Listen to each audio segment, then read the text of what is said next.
Light is electromagnetic radiation that has a wavelength within a range of about 380 to 800 nanometers.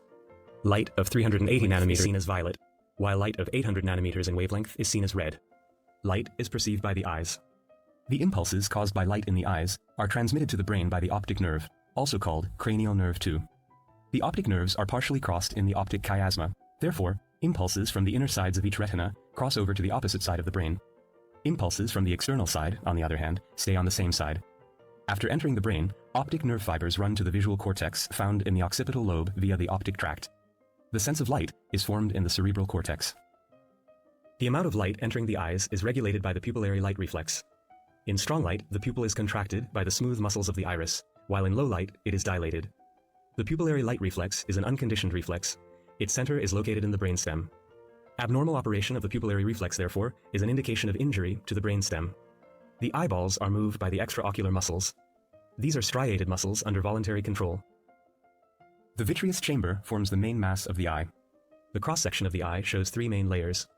The outermost is the sclera, a very durable layer of connective tissue, which continues in the transparent cornea.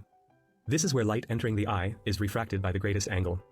The second layer is the choroid, which contains blood vessels that supply the eye. Its continuation at the front of the eye is the ciliary body and the iris. The smooth muscles of the iris are responsible for the pupillary light reflex. The iris contains pigments which lend human eyes their color.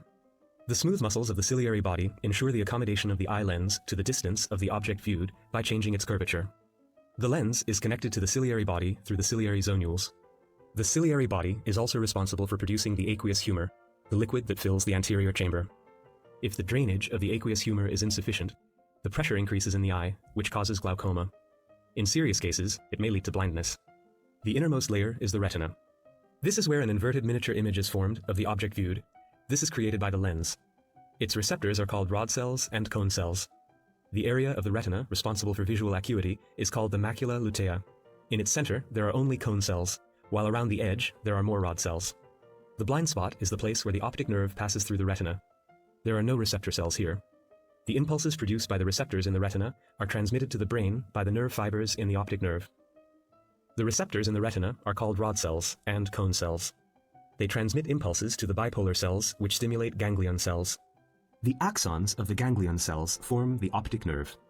The light-sensitive pigment in rod cells is rhodopsin, which consists of a protein called opsin and a vitamin A derivative called retinol. Rhodopsin is sensitive to light of any wavelength, therefore rod cells cannot differentiate between colors. The stimulation threshold of rod cells is low. A single photon is enough to stimulate them, thus they work in weak light. The three types of cone cells are sensitive to red, green, or blue light. Their photosensitive pigment is iodopsin, which is similar to rhodopsin but contains a different protein. The stimulation threshold of cone cells is higher than that of rod cells. They are not active in low light. This is why we lose color vision at dusk. We can see dim stars better using our peripheral vision, because this way their images are not formed on the macula, but on areas richer in sensitive rod cells. Color blindness means that a type of cone cell is missing or does not work properly.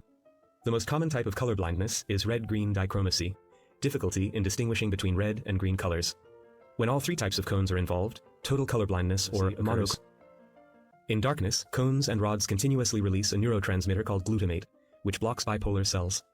Light causes the receptor cells to hyperpolarize, that is, to produce an electric impulse. This stops the release of glutamate. Therefore, bipolar cells are unblocked and they produce action potentials.